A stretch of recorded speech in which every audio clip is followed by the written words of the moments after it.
Pernah kepikiran nggak, apa sih yang sebenarnya ngebedain seorang wirausahawan sejati dari pebisnis biasa? Nah, hari ini kita bakal gali lebih dalam esensinya dengan membedah ide-ide kunci dari buku Kewirausahaan.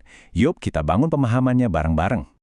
Selamat datang di pembahasan kita soal cetak biru wirausahawan. Anggap aja ini panduan praktis buat kita ngasah pola pikir yang nggak cuma tangguh, tapi juga super inovatif. Gimana, udah siap membangun? Oke, ini dia peta perjalanan kita. Kita mulai dari akarnya dulu. Apa sih kewirausahaan itu? Terus kita bedah 5 konsep intinya, karakter apa aja yang wajib punya, kita lihat tujuan dan dampaknya, dan terakhir, kita tutup dengan kunci sukses paling penting. Langsung aja kita mulai. Oke, bagian pertama. Yuk, kita pasang dulu fondasinya yang paling dasar. Sebenarnya, apa sih arti dari kewirausahaan itu? Ternyata nih, kalau kita pecah katanya menurut KBBI, artinya itu dalam banget loh. Wira itu artinya pahlawan. Usaha, ya kegiatan. Jadi wirausaha itu bukan sekedar orang yang jualan, tapi seorang pahlawan yang berjuang buat sesuatu. Wah, keren ya konsepnya. Dan coba deh lihat definisi ini benar-benar bukan soal jual beli doang. Ini tuh soal proses. Proses menentukan, mengembangkan, terus menggabungkan inovasi dan kesempatan buat bikin hidup ini punya nilai lebih. Jadi fokusnya itu geser, bukan lagi cuma cuan, tapi soal dampak.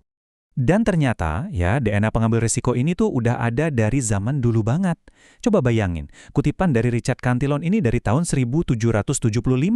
Ini bukti kalau inti dari kewirausahaan yaitu berani ambil risiko, berani beli sesuatu dengan harga pasti, untuk dijual lagi dengan harga yang, ya nggak pasti, itu prinsip yang abadi. Nah, kalau tadi itu fondasinya, sekarang kita lihat mesin penggeraknya. Ada 5 konsep inti yang bisa dibilang jadi sistem operasinya para wirausahawan sukses.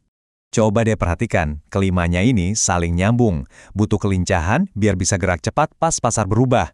Perlu daya tahan buat nggak nyerah pas lagi susah-susahnya.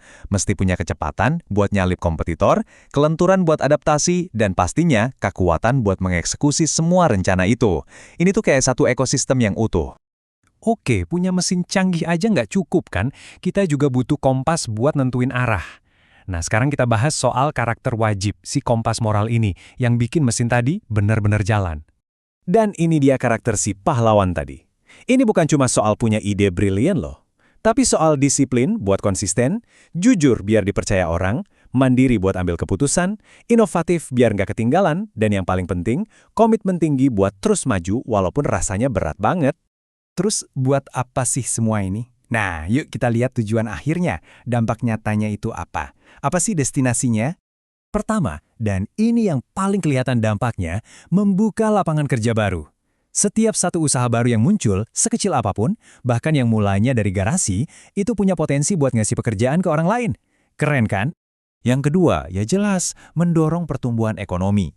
Setiap bisnis itu ibarat roda gigi kecil yang bikin mesin ekonomi besar terus berputar. Mereka ini bahan bakarnya. Dan puncaknya, ya ini, kalau lapangan kerja banyak, ekonomi gerak, ujung-ujungnya apa? Kesejahteraan masyarakat meningkat, kualitas hidup jadi lebih baik. Inilah bisa dibilang dampak paling besar dari seorang wirausahawan. Oke, kita sampai di bagian terakhir, dan ini adalah kunci suksesnya, landasan peluncurannya, orientasi ke masa depan. Jadi gini, wirausahawan yang sukses itu nggak cuma sibuk mademin kebakaran hari ini. Mereka itu selalu berorientasi ke depan. Mereka nggak cuma merencanakan buat jangka pendek, tapi juga buat jangka panjang. Mereka antisipasi apa yang bakal terjadi nanti. Jadi bisa kita simpulkan ya, kewirausahaan itu adalah sebuah perjalanan menuju masa depan. Nah, setelah kita bedah semua cetak birunya, sekarang pertanyaannya bukan lagi buat saya, tapi buat Anda.